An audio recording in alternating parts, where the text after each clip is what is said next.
প্রিয় দর্শক বন্ধুরা, দূরে ও কাছে, দেশ দেশের বাইরে থেকে যারা যুক্ত হয়েছেন রেডিও ৭১ 98.4 এফএম এর বিশেষ আয়োজন ইসলাম ও আমরা যুক্ত হয়েছি আব্দুল কাদের রুহানির। আমাদের একটি ফোন কল আসছে, আমরা যাচ্ছি ফোন কলে। আসসালামু আলাইকুম ওয়া রাহমাতুল্লাহ। হ্যালো, আসসালামু আলাইকুম। জি, ওয়ালাইকুম আসসালাম ওয়া রাহমাতুল্লাহ। ভাইয়া, আমি বাংলাদেশে ঢাকা মান্ডা এলাকায় থাকি। আমার দেশ মাদারীপুর। আমাদের সাথে থাকুন। আসসালামু আলাইকুম। জি, ওয়ালাইকুম আসসালাম ওয়া রাহমাতুল্লাহ। আশা করি ভালো আছেন। এটা কি জিও এইটা রেডিও? জি জি জি, বলুন। ভালো আছেন? আলহামদুলিল্লাহ ভালো আছি। প্রশ্ন করুন। আমার বাড়ি সিলেটে, আমি থাকি ঢাকা এই যে ক্যান্টনমেন্টে। আচ্ছা আচ্ছা। হ্যাঁ, কোন প্রশ্ন হুজুর, করবেন? এই যে জি জি এই ফরজ নামাজে এই যে আপনার এই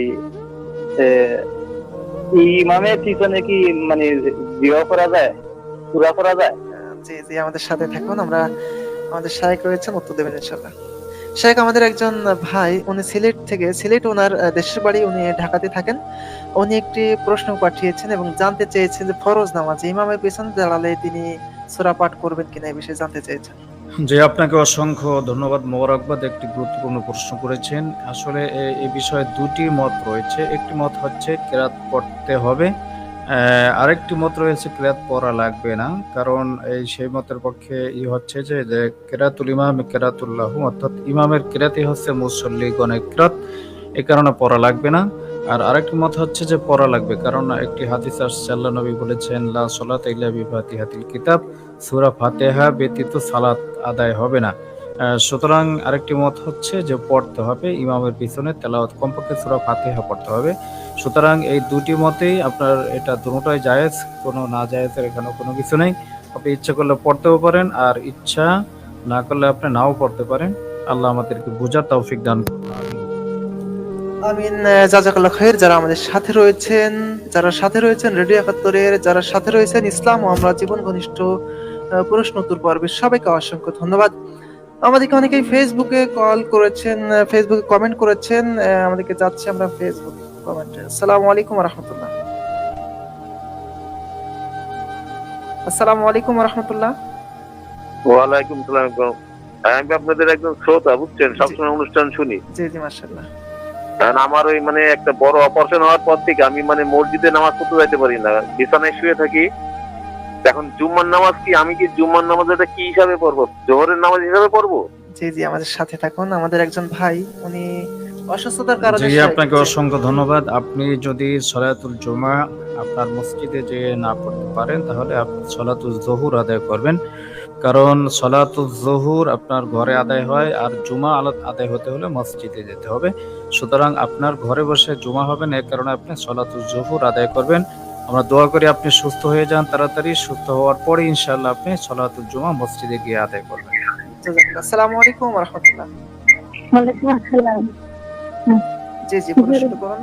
বাবা, আমি ওই যে রাত্রে অনুষ্ঠানটা শুনি, হ্যাঁ, ইসলাম আমরা আবার লাইভ হচ্ছিলাম বিদেশ সাথে ইমাম হচ্ছে।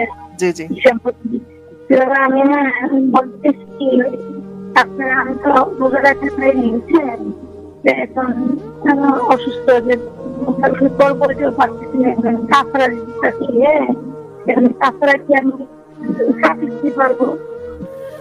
আপনার আমাদের যে বোনটি প্রশ্ন করেছিলেন, আমরা আপনার প্রশ্নটি বুঝতে পারিনি মোবাইলের সমস্যার কারণে, নেটওয়ার্কিং এর কারণে। আপনি আমাদেরকে প্রশ্ন লিখতে পারেন অথবা আবারও কল দিতে পারেন আমাদের কাছে। আমাদের কাছে অনেকেই ফোন দিয়ে দোয়া চেয়েছেন সিলেটবাসীর জন্য বিশেষ করে। এরপর অনেকেই আমাদেরকে কমেন্ট করেছেন, আমরা যাচ্ছি কমেন্ট বক্সে। তার আগে আমরা ফোন নিতে চাচ্ছি। আসসালামু আলাইকুম ওয়া রাহমাতুল্লাহ। ওয়ালাইকুম আসসালাম। আর একটা প্রশ্ন ছিল। জি জি, বলুন। যে মাস্ক পরে নামাজ দেখি। জি জি, মাস্ক পরে নামাজ পড়লে কি নামাজ হবে? সাথে থাকুন।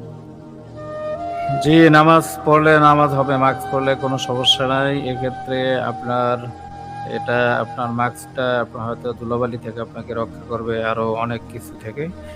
এ কারণে আপনারা মাস্ক পরে পড়তে পারেন ইনশাল্লাহ, এ ব্যাপারে কোনো সমস্যা নেই। জাযাকাল্লাহ খাইর। আমাদের শায়েখ যথাযথ উত্তর দিয়েছেন। মাস্ক আপনি অবশ্যই পড়বেন। এটা আপনার নামাজের কোনো ক্ষতি হওয়ার সম্ভাবনা নেই। আজকে আমাদের সমাজে অশান্তির যতগুলো কারণ রয়েছে, বাবা-মাকে যে বৃদ্ধাশ্রমে যেতে হচ্ছে তার অনেকগুলো কারণ রয়েছে। এর মধ্য থেকে ১ম যে কারণ হচ্ছে সেটি হচ্ছে আমাদের বাবা-মারা যে ভুলটা করে থাকেন। আমি শায়েখ রয়েছেন, আমি বলব যে আপনার আমার যে ভুলটা হচ্ছে সেটা হচ্ছে আমাদের সন্তানদেরকে দ্বীনি শিক্ষা থেকে আমরা বঞ্চিত করতেছি। আমাদের সন্তানদেরকে যদি দ্বীনি শিক্ষা আমরা দিতে পারতাম তাহলে সন্তান প্রাপ্ত বয়স্কে আসলে আমরা যখন বৃদ্ধা বয়সে পৌঁছে যাব তখন আমাদেরকে লাঞ্ছিত হতে হবে না। তো আমরা অনেক বাবা মাই চিন্তা করি যে সন্তানকে বড় হতে হবে, তাদেরকে বড় চাকরি করতে হবে, করতে হবে, এটা অবশ্যই হতে হবে, এটা তো বড় স্বপ্ন দেখার কোনো ভুল না। কিন্তু আপনার সন্তানকে যদি ইসলামের শিক্ষায় শিক্ষিত করতে পারেন, তাকে যদি কোরআনের জ্ঞানটা তার ভিতরে ঢোকাতে পারেন, অবশ্যই ওই সন্তান আপনার সাথে কখনো খারাপ আচরণ করবে না। আপনি দেখেন আপনার সমাজে আপনি লক্ষ্য করলে বুঝতে পারবেন কয়জন আলেম যারা হাফেজ বা আলেম, অধিকাংশের কথা আমি বলবো, তারা তাদের পিতামাতার সাথে কয়জন রয়েছে যে একজন আলেমের বাবা বা একজন আলেমের মা বৃদ্ধাশ্রমে রয়েছেন, আপনি তালিকা করুন। আপনি আরেকটু খোঁজ নেন যে কয়জন আলেমের পরিবারে অশান্তি রয়েছে বা কয়জন আলেমের পরিবারে তার তার বাবা মাকে পৃথক করে রেখেছেন। এগুলো হচ্ছে ইসলামের জ্ঞান না থাকার কারণে, কোরআনের জ্ঞান না থাকার কারণে। কারণ হচ্ছে কোরআন হচ্ছে হুদাল্লিন নাস, মানুষদেরকে হেদায়েতের জন্য আল্লাহ পাক পাঠিয়েছেন।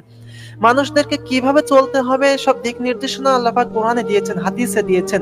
সুতরাং যে ব্যক্তি কোরআন তেলাওয়াত করে, কোরআন পড়ে, হাদিস পড়ে, তার দ্বারা তো সমাজে অন্যায় কাজ ঘটবে না। আজকে আমাদের সমাজে ইফটিজিং হচ্ছে, অন্যায় হচ্ছে, চুরি, ছিনতাই, ঘুষ হচ্ছে, পরকীয়ার মতো এই বেহায়াপনা, গুনাহে মানুষ লিপ্ত হচ্ছে। এর কারণ কি? এর কারণ হচ্ছে ইসলামের জ্ঞান না থাকার কারণে, পরকালীন জবাবদিহিতার সেন্স তাদের ভিতরে না থাকার কারণে।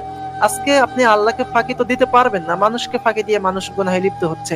আজকে আপনি আপনার সন্তানকে স্কুলে পাঠিয়ে আপনি স্বাধীন না, আপনি আর সন্তানকে স্কুলে পাঠিয়ে, ভার্সিটি পাঠিয়ে আপনি চিন্তামুক্ত হতে পারছেন না। যতক্ষণ না আপনার সন্তান বাসায় ফিরতেছে ততক্ষণ আপনি চিন্তার ভিতরে রয়েছেন, পেরেশানিতে রয়েছেন, না জানি আমার সন্তান সে সুস্থভাবে সুন্দরভাবে আবার বাড়িতে ফিরতে পারে কিনা।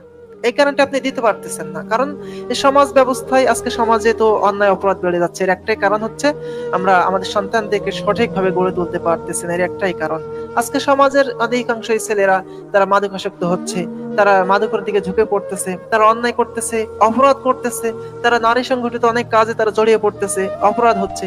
তো এইগুলো তো আমাদেরকে পরিবারের পিতামাতা দিকে অবশ্যই দেখা দরকার। আপনার সন্তানের বিয়ের বয়স হয়েছে, উপযুক্ত বিয়ের বয়স, আপনি আপনার সন্তানকে বিয়ে দিচ্ছেন না, এগুলো এই দায়গুলো কে নিবে? এই দায়ভার কে নিবে বলেন? আপনার সন্তান যে গুনাহ হচ্ছে, গুনাহে জড়িয়ে পড়ছে, সে যে লেখাপড়া করছে, আপনি ঠিক আছে লেখাপড়া করুক, কিন্তু পারিবারিক ভাবে তার সন্তানের দেখাশোনা তো অবশ্যই আপনার দায়িত্ব রয়েছে। খোঁজ খবর নেবেন, আপনি আপনার সন্তানকে বাইরে রেখেছেন, অবশ্যই খোঁজ খবর নেওয়া দরকার। সে কিভাবে রয়েছে, কোথায় রয়েছে, এগুলো খোঁজ খবর নেবেন। আজকে এই সমস্যার কারণে আমাদের পরিবারে নেমে এসে অশান্তি, দুঃখ এবং যন্ত্রণা। শেষমেশ আমাদের অনেক মায়েরা আমাদেরকে ফোন দিয়ে কান্নাকাটি করেন যে সন্তান কথা শোনে না, সন্তান বিয়ের পরে আমাদেরকে ভুলে গিয়েছে। এ ভুলে তো যাবেই, কারণ আপনার সন্তানকে আপনি ঠিক সেভাবে গড়ে তুলতে পারছেন না। সন্তানকে যথাযথ প্রশিক্ষণের অভাব রয়েছে না আমাদের সন্তানদেরকে। এজন্য আসুন, আল্লাহ পাক আজকে এই প্রোগ্রাম থেকে আমরা সন্তানদের জন্য যেন অন্তত পক্ষে তাদেরকে কোরআনের জ্ঞান, হাদিসের জ্ঞান, ইসলামী জ্ঞান তাদের ভিতরে ঢোকাতে পারি।